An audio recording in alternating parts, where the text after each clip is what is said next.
কোথায় যাচ্ছেন আপনি? আমি চট্টগ্রামে যাচ্ছি। আপনারা? আমরা তো চট্টগ্রামে যাচ্ছি। ও কি আপনার মেয়ে হয়? হ্যাঁ, আমার মেয়ে। বাহ, কি মিষ্টি। কি মিষ্টি? একদম না, ও অনেক দুষ্ট একটা মেয়ে আর অনেক পচাও, শুধু বাবাকে ভালোবাসে। আমি একটা এনজিওতে আছি এখন, বেশি দিন হয়নি জয়েন করেছি, একটু বাড়ির দিকে ফিরছিলাম।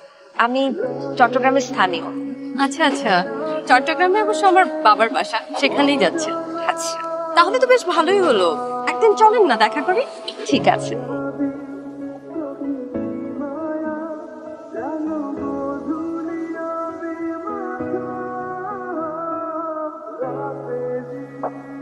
তুমি সেদিন কেন আসনি আমি জানতে চাই না, কিন্তু তুমি না আসায় আমার যে ক্ষতি হয়েছে তা আমি সারা জীবনে ভুলতে পারবো না। তোমার জন্য আমি আমার মাকে হারিয়েছি। তোকে ভালোবেসে কি আমি কোনো পাপ করেছি? আর যদি পাপটা করে থাকে তাহলে আমি কেন এত বড় শাস্তি পেলাম? মাহিন, না পেলাম আমার ভালোবাসার মানুষকে, আরেক দিকে হারালাম আমার মাকে। প্রেমের মিথ্যা আবরণে জড়িয়েছো তুমি আমাকে। আমাদের ভালোবাসার মুহূর্ত দিয়ে ঘিরে ওই পাহাড় থেকে তারপর এক ধাক্কায় ফেলে দিয়েছো। জানো, এতগুলো বছর আমি একটু একটু করে মরছি। তুমি সেদিন কেন আমাকে নিতে আসো নাই? আমি তোমাকে নিতে আসি নাই, তুমি নিশ্চিত? তুমি তো এমন কাউকে ভালোবাসো নাই যে তোকে স্টেশনে রেখে তোমাকে নিতে আসবে না। আমি এখানে অনেকক্ষণ অপেক্ষা করেছিলাম মাহিন, আসো নাই তুমি। আমি 3 মাস হসপিটালে ছিলাম, হসপিটাল থেকে বের হয়ে আমাদের বাড়ির ওদিকে গিয়েছি, কিন্তু ততদিনে তোমরা অন্য কোথাও চলে গেছো।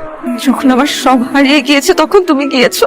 এতগুলো বছর পর তোমার সাথে দেখা হয়ে ভালোই হলো। অন্তত এখন আর আমাকে আবার ভালোবাসার মানুষের জন্য অপেক্ষা করতে হবে না, কারণ আমি যাকে ভালোবাসতাম যার অপেক্ষায় আমি ছিলাম সে তো বিয়ে করে সংসারই হয়ে গেছে।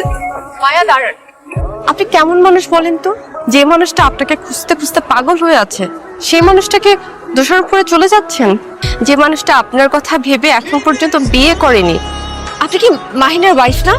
ও কি মাহিনের সন্তান না? না, মাহিন আমার হাজবেন্ডের ছোট ভাই, মায়াফুল আমারই মেয়ে, মাহিনের ভাতিজে। আপনি কি এখনো বুঝতে পারছেন না মাহিন আপনাকে কতটা ভালোবাসে? আপনি জানেন ওর আজকে পায়ের এই অবস্থা কার জন্য?